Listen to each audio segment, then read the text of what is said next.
pushing the foot on the gas, puff, puff, pass, pushing the foot on the gas, puff, puff, pass, pushing the foot on the gas, puff, puff, pass. Connected. Everyone in the blue Seat Leon, Race, Amir, Natasha, and Sanaf, are all part of a friendship group that includes Rakan and Mohammed, who sit in the Audi TT. It should be noted though that Mohammed was one of the newer members of the group. He had known Race for a while, but had only started to socialize with the others in the few months leading up to this point. The connection between the Bakaris and this friendship group, as you know, is Rakan. But it wasn't just him. Race also knew them as well. And I wonder what they actually told these people. I'm pretty sure that they didn't tell him the full story. They probably told him he's just blackmailing me. They probably didn't tell him that, oh, I was cheating on my husband and I was being blackmailed because I broke up with him. So I wonder what the lie they actually told these people to get them involved and to give up their life for this. It isn't entirely clear why the boys decided to flee from the car park, although Mohammed Patel would say that he and Rekan had been hiding in a nearby stairwell. Apparently, after Saqib and Mohammed spotted them, he believed they got spooked and decided to flee. Saqib and Mohammed were now being pursued by Mehek's Audi TT and Natasha's Seat Leon. However, the girls weren't driving. Instead, Rekan got behind the wheel of the Audi whilst Race drove the Seat. After fleeing from Tesco, the boys weren't too sure if they were being chased by at least the Seat. It had been quite close behind them, so they needed to double check.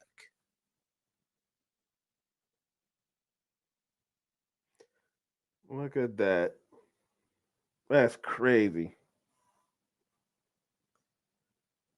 Just imagine dealing with this one chick and your whole life. Just this one chick.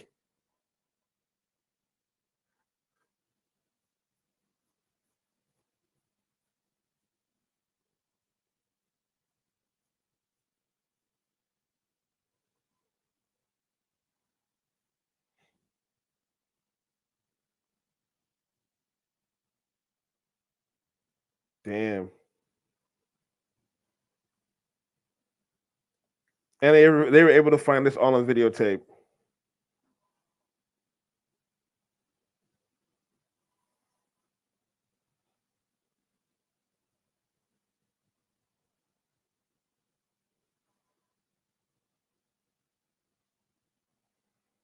Well, My skin. My skin. My skin. My skin. My skin. What I love about my skin is that it's unique and it's just mine. Your skin is your gateway to all right, enough of that body positivity.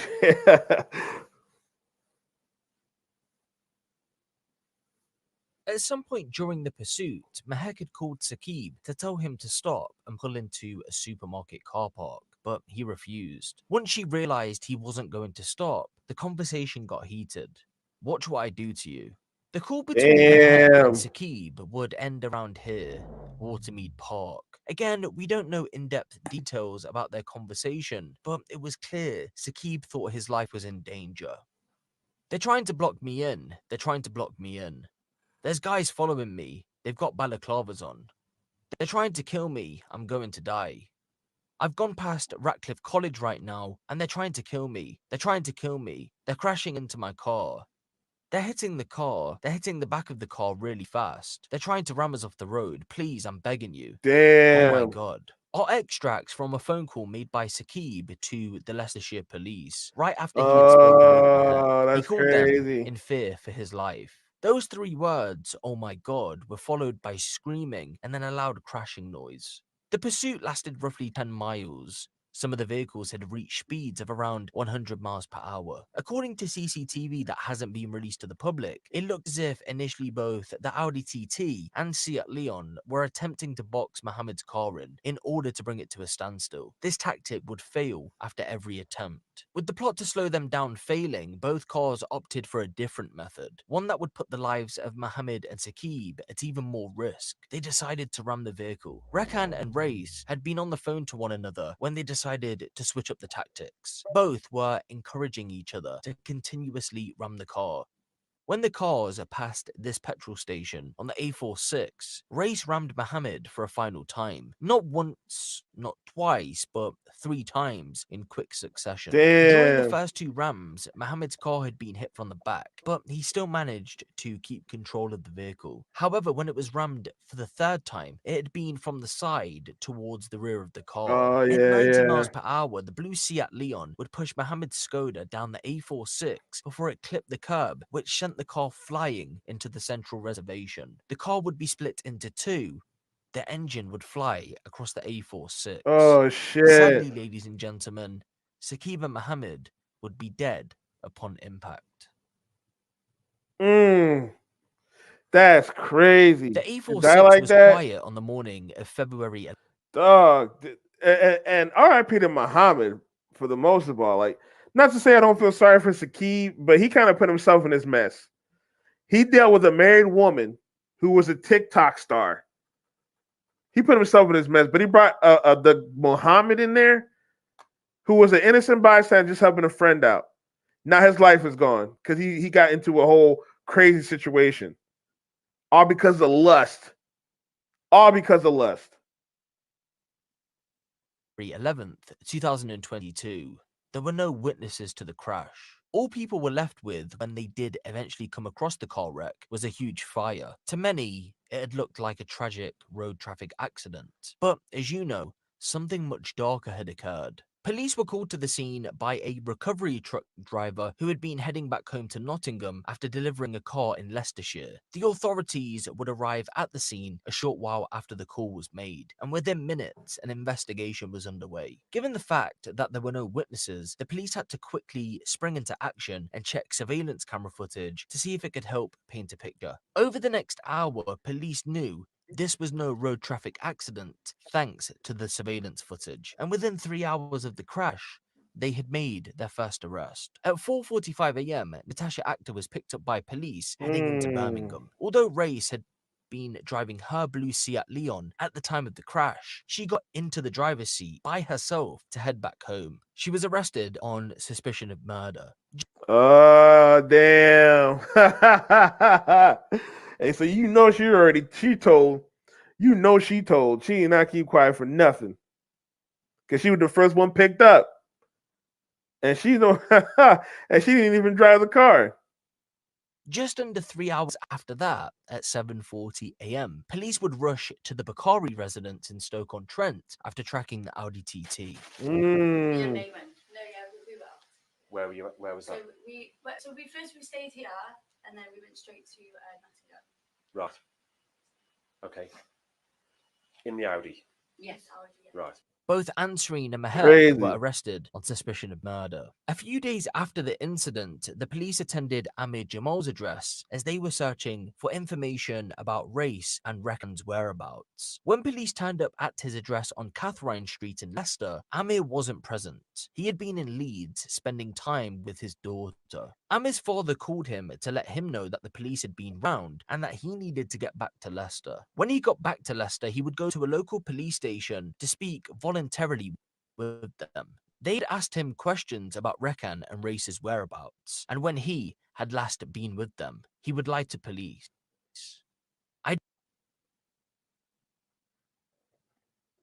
Logic IT is a trusted advisor to thousands of organizations nationwide. Our highly skilled engineers and technicians address business challenges like protecting your data, managing cybersecurity threats, and improving operational performance. I didn't initially intend to lie to police, but when they started to ask me questions, I panicked. I was just thinking about my little girl and getting back to her. I wasn't thinking, I just panicked. After the initial questioning, Amir Jamal was released. After Amir's release, Rekhan and Race handed themselves into police. It was clear that they must have been given the heads up by either Amir himself or someone within the family. The pair were arrested on suspicion of murder. 3 weeks on from the crash, and police would arrest Mohammed Patel on suspicion of murder at his home address. Damn. Then, 9 days after that, Sanaf and Amir would be arrested on suspicion of murder. Damn, they got him up quick. Shout out to the detective department for firing him quick, because this was a sad case. 2 guys lost their life over a modern woman who wanted to have excitement and be young again.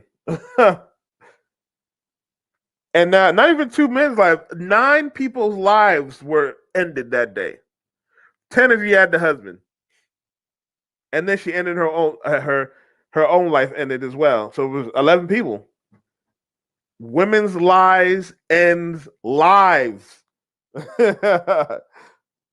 Some of those arrested would give no comment interviews to police. Some would lie, such as Mehek Bakari. There's a car that's coming on the right-hand side, a Seat Leon, don't know the model or anything, but it was blue, comes straight down, no speed, nothing, normal on the right-hand side. We were always on the left-hand side. This right-hand side car's come now, the Leon, the blue one, has come straight next to me and come right in front of me, not very close. I've always said to myself, I'm a very, very good driver when it comes to this. I've been driving for 5 years, and I've said to myself, I'll always keep a 2 to 3 second rule gap, always, when I've said to myself, always done that. So this could come not close, I've always braked. So I was doing 60, it was 70, I think it was 70 on the dual carriage or 60. I was doing 50 straight away, went back, went 50 to 60, went back. This car didn't do anything to me. I don't know who, just a normal car going on the right to the left. This silver car, I don't know which brand it was, model. It comes zooming down. I've kept this second. I'm at the back. This silver car's come and cut into the middle. So we're basically all 3 cars very close. I braked and I said to my mum, "What is this car trying to do?" And people just reckon, because they know it's all the way down. If there's any cameras, there's going to be cameras. They must know there's no cameras. So they've gone all the way down. They've cut into my car. I've kept my distance. I've braked. I think got to at least 40 because there was no cars behind me. Going to 40. This car was not threatening me, but agitating the blue car. So the blue car went onto the right lane, which is the overtaking lane, and the silver car went onto the right lane with the same car as the blue.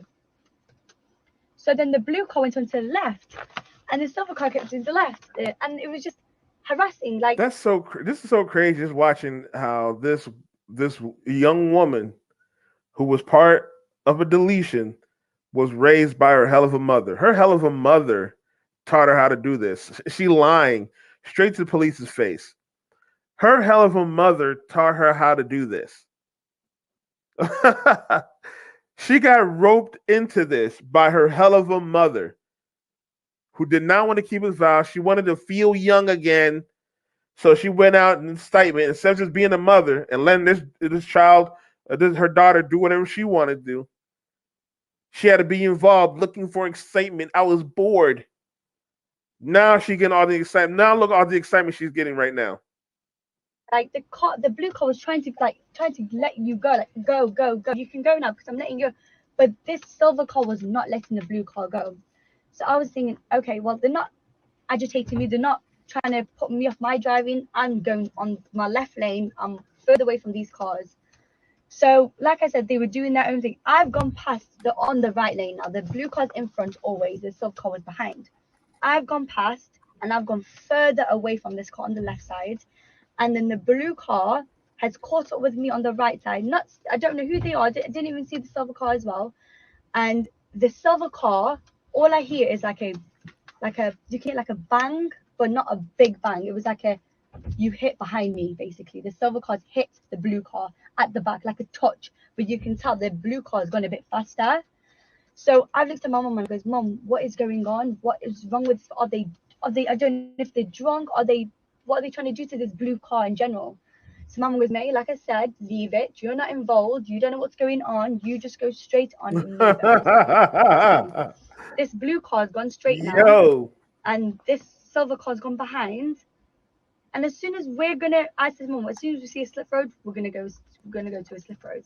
We've gone forward, and the silver car's hit the back of the blue car. The blue car, see it, like Leon's gone, completely gone. As soon as I've turned around, this silver car's gone.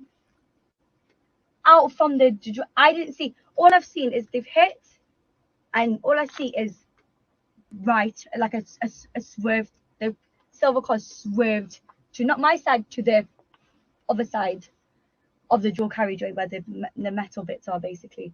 And I didn't see the car after that. I didn't hear a bang. I didn't. Apparently there was mentioned there was a tree. I didn't see no tree. I didn't see anything. I've gone straight on. I looked at my mom and I said, "Mom, what?" I was just in shock. She goes, "Maybe there's a slip road." And some would tell the truth. And this is for you guys that want to believe all women. They will sit here and literally lie about deleting somebody. She came up with that whole story. She came up with that whole story and lied about deleting 2 young men. The truth, such as Mohammed Patel. One of the occupants of the Skoda Fabia. I don't know exactly who, but Painted between Mehak and Sakib, from what I understand. Right.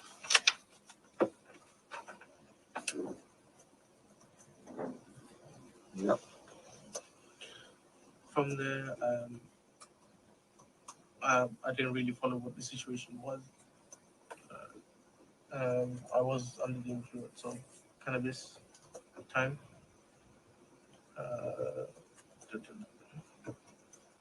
At that time, there's a really heated conversation, and then she says, "Watch what I do to you." Said what, sorry? Watch what I do to you. Mehak said that. Yeah. Sakib on the phone. I'm in a panic at the moment. I don't know what to do. I don't know how to get out of this situation. From there,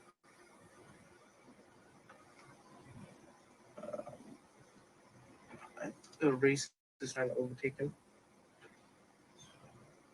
So coming into like the third lane and trying to overtake him and trying to stop him in his track. I would take the Skoda. Overtake the Skoda and stop him. Yeah. And we're inside the Audi TT.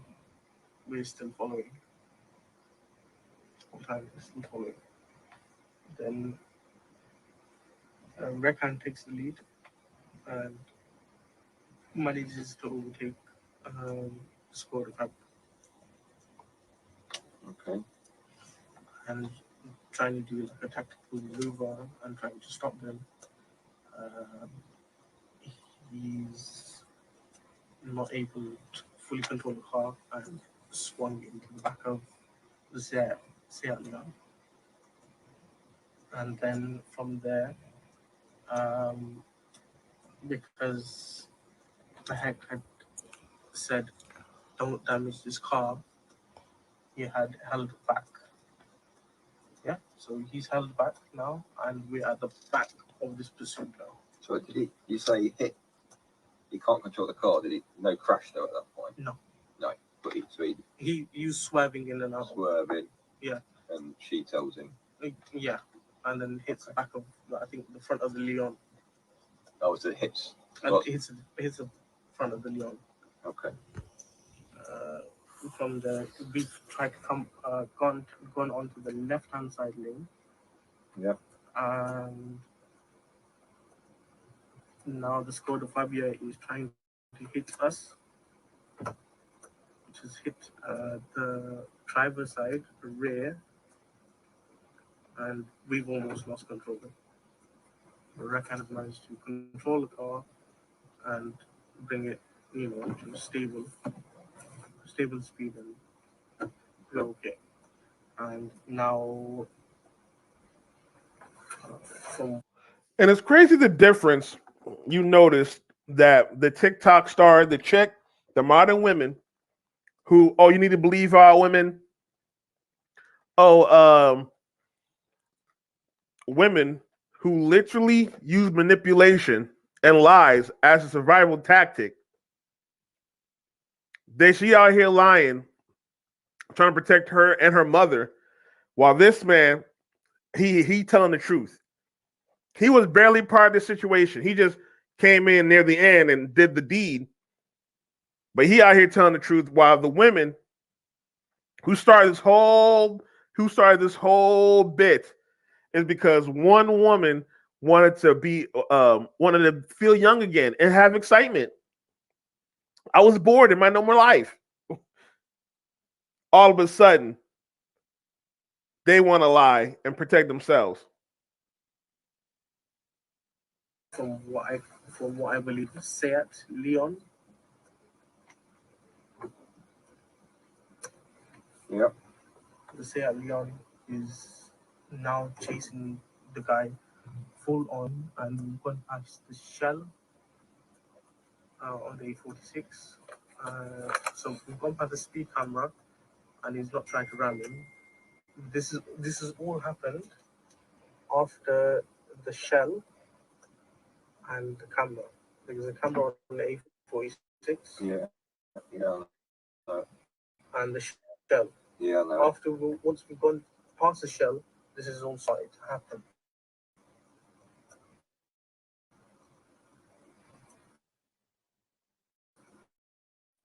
And he's driving very erratic. Reese. Yeah. Reese is driving very erratic. And now there is a phone call being made from my phone.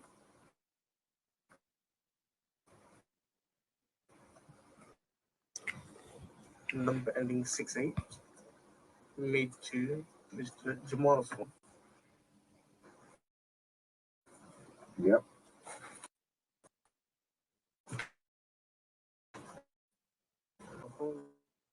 I've got Reckon on the phone, on my phone.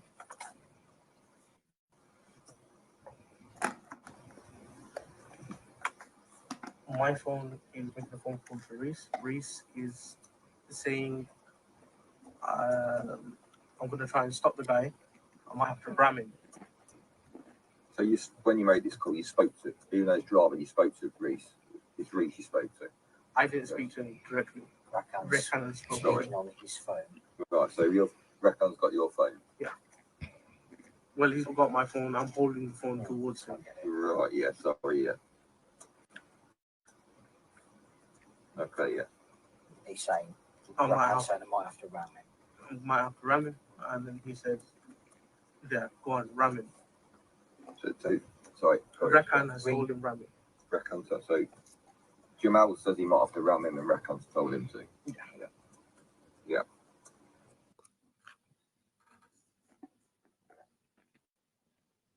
We all love to play.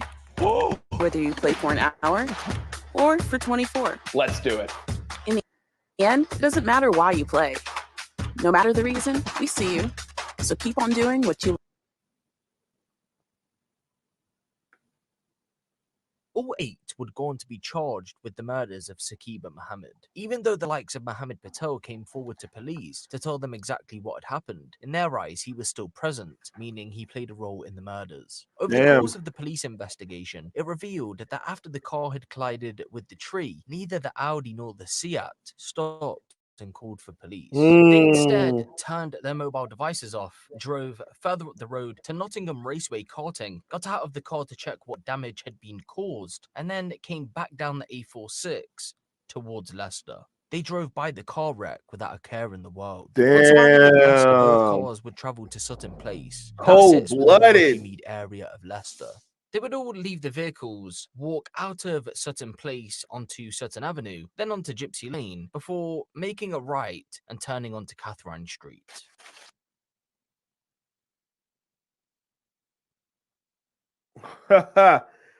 Cold-blooded. They all do not care. They're just walking, thinking about what just happened. Look at them.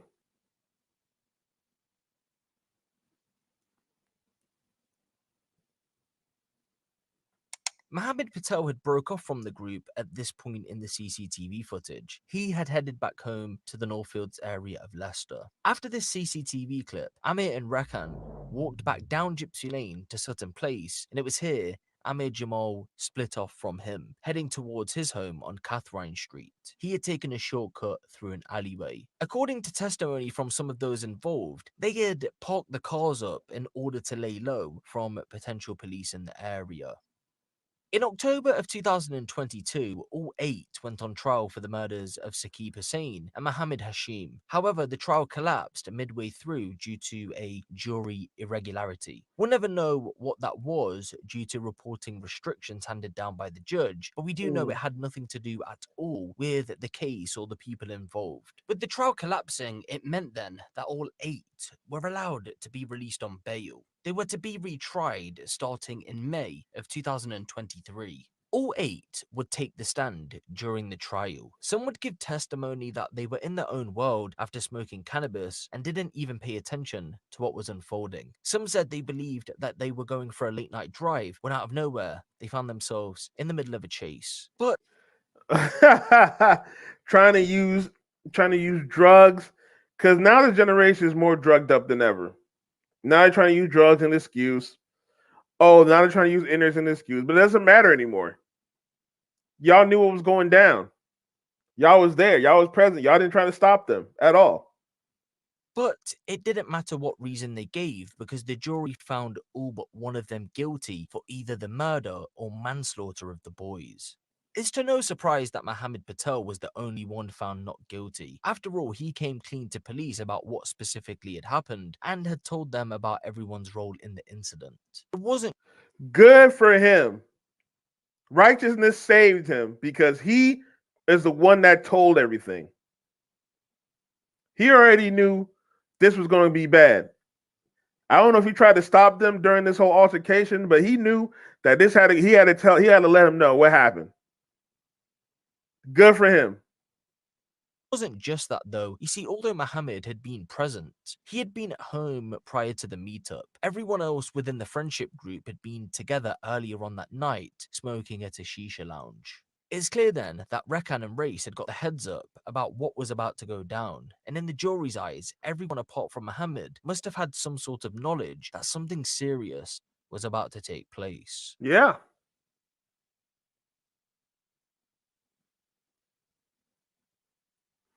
Damn. Rekhan. Good. She deserves it. Good. She deserves it. Now her whole family is broken. A wife in jail. Now this is a good way to skip divorce. His wife's in jail, and his daughter's in jail. All because she was a cheater and a liar.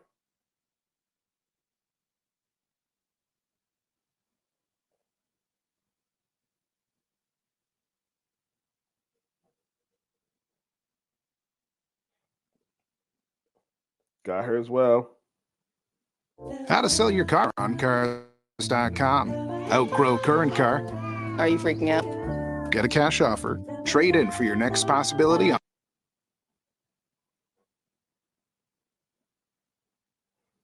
Damn. Members of the public who attended would have thought that was just a car crash, a tragic accident. But unbeknown to those, in the minutes leading up to the car hitting the tree, Saqib had made a very chilling 909 call to the police. That's how they got him. Commenced, and he reported to the operator that they were being followed by 2 vehicles, that the occupants were wearing balaclavas, they were blocking him in, they were hitting his car, trying to ram his car, and it progressed along the A46 when he was providing the operator with some key location data, some key signposts, until very close to the end when he reports a car extremely close. You then hear a sound and then screams and silence then as the car hits a tree. So if he didn't make that call, the girls probably would have got away with taking those guys' lives away. If he didn't make that call, they would have got away with deletion. That's crazy. Because look how easily McKay, the daughter lied. She lied very easily. Came up with a whole scenario and everything. We quite early on were aware from the police perspective that this wasn't just an ordinary traffic collision at the stages. And then clearly as the investigation progressed, and people were being arrested and interviewed, it was clear then we had some considerable involvement with social media and contents around who was contacting who and how they were contacting each other, which we can come on to in a little bit. But in essence, the contact between them in the early stages was scant. It was reliant upon traditional phone calls and text messages, and that wasn't clearly presenting the whole picture at the time. So, and Saqib's phone clearly was destroyed in the accident or the crash, so we couldn't get anything from his phone. So we were left with a big gap in terms of how do we piece everybody together, knowing what we knew from the families, knowing what we had an inclination about, but there was nothing to support the accounts. And it wasn't until a lot later, post the first trial, that we were able to obtain the phone data from Saqib's destroyed phone and the pictures and the images with the help of his family that showed the contents, the phone calls, the social media, but more importantly, the photographs of him and Ansarine Bakari that really brought the whole investigation together and showed that there was a sexual relationship or had been going on between the two of them. All in social media. All because this older chick who was married, had a daughter, was getting on social media. This is why, like, I know people don't like Fresh and Fit, but this is why Fresh and Fit be talking about, what's it called? Social media is like cheating. Look what she did. She cheated on the husband. Not only that, she caused deletion. Two of them, something which they denied right up until the point that we were able to show the evidence to the defendants. Before the first trial, we had a considerable number of messages from Saqib to Ansarine Mahek, talking about wanting to meet up, talking about the money, talking about the pictures, talking about, telling her husband and her family about these indecent images or these videos that he'd got, wanting money from them. And also it showed that some of the messages that would have been on Ansarine's phone have been deleted because Mahek had screenshot some of the messages from her mum's phone. So we could see the screenshots on Mahek's phone, but we couldn't see the relevant messages on Ansarine's phone. So we knew that they'd been deleted there as well, that obviously hampered the investigation. And look at how devious that Mahek chick was. The daughter, that's the daughter, Mahek. Look how devious she was. That's crazy. Hell of a mother raised. He was raised by a hell of a mother. You gotta be watching out for these. I know you passport bros. Want to go out of the country and get yourself a chick. You gotta watch out for these chicks out the country though. They can still be malicious. Now she was raised in the UK, so the Western sensibilities came into this, but still, you're gonna have to watch out for them girls out of the country, fellas. Well, I think the point you make is it's been an extremely long investigation. It commenced on the 11th of February, so we're almost 17, 18 months further down the line. We've gone through one trial almost to the end of the conclusion. It's a massive amount of work gone into this from the investigation team, from all parts of the investigation team, through bringing this through a daily basis to the court. And that's not just the police, it's the Crown Prosecution Service and the prosecution barristers. So there has been a massive amount of work, and will be satisfied at the end of it. We presented a really good case, a really strong case. The families, for them, it's not the end of the road, but it's at least some closure for them from a court perspective. She presented a number of reasons why she hadn't done so. It was the fear of how she would be seen within her family, her community, having an affair with Sakib, how that might pan out, how that might affect Mehek's media account. If she had that problem, she should have never dealt with Sakib in the first place. That's her fault. That's her own fault. She decided to sleep with this young man. She decided to open her legs up. If that was her thinking, then she should have never dealt with him in the first place.